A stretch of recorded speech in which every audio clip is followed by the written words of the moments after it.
और सबसे खराब बात है जो अंग्रेजी की वो ये है कि आप अंग्रेजी में सोच नहीं सकते, चिंतन नहीं कर सकते।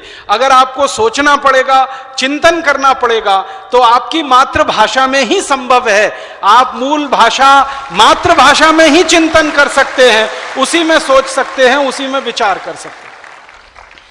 आप अपने घर में व्यवहार करते हैं तो मातृभाषा में ही कर सकते हैं। घर के लोगों से हंसी मजाक करते हैं तो मातृभाषा में ही कर सकते हैं। अगर आप बहुत दुखी हो जाएं और आप अवसाद की स्थिति में चले जाएं तो भी मातृभाषा में ही शब्द आपके मुंह से निकलेंगे। हे राम, हाय राम, क्या कर दिया, हे गॉड नहीं निकलेगा, ओ गॉड नहीं निकलेगा, क्योंकि भाषा आपके खून में घुसी हुई है, संस्कार में पूरी तरह से बसी हुई है, रची हुई है। तो आप जिस भाषा में रोएंगे, गाएंगे, जिस भाषा में हंसेंगे, हंसाएंगे, जिस भाषा में बात करेंगे, व्यवहार करेंगे, वो भाषा आपके लिए अनुकूल होगी और शब्दों का भंडार आपके पास पर्याप्त होगा। लेकिन अंग्रेजी भाषा में चूंकि आप मूल काम कोई कर नहीं पाएंगे, तो हर बार अंग्रेजी में आपको कुछ करना पड़ेगा, तो भाषांतर करना पड़ेगा, और भाषांतर करने में 6 गुना ज्यादा समय खर्च होगा। आप चाहें तो करके देख लीजिए। आपको कोई एक वाक्य स्वामी जी कहें, भारत स्वाभिमान की मूल नीति मातृभाषा की नीति है, मान लीजिए ये एक वाक्य आपको कहा गया, अब आपको कहेंगे अंग्रेजी में बोलो, तो जितनी देर आपको सोचने में लगेगी उससे 6 गुने कम समय में आप हिंदी में पट से बोल देंगे उसको।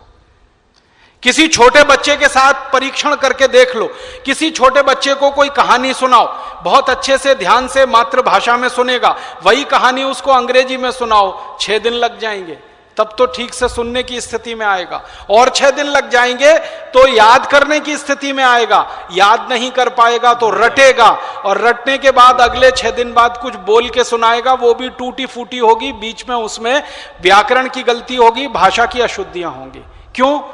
संस्कार में नहीं है ना।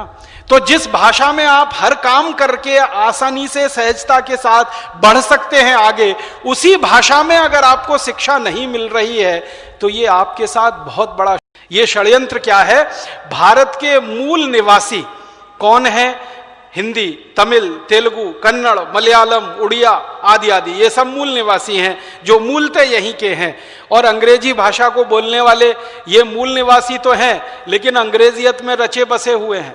जन्म उनका गलती से भारत में हो गया है, उनको तो मौका मिले तो वो तो अमेरिका जाने को तैयार बैठे हैं, वीजा नहीं मिलता, वरना लाइन लगा के खड़े रहते हैं। पता है कौन लोग पैदा हो गए? जो अंग्रेज हिंदुस्तान में मरे ना, वो ये पैदा हो गए। समझे आप? स्वामी जी की बात सुनी आपने?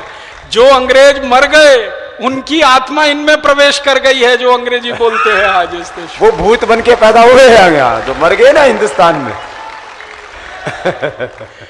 और इनका ना संस्कार भारत का है, ना इनकी मान्यता परंपरा भारत की है। अंग्रेजी में सब काम करते हैं, बोलते चालते हैं, क्योंकि उनका प्रभुत्व बना रहे, क्योंकि अंग्रेजी के आधार पर अंग्रेजों का प्रभुत्व था।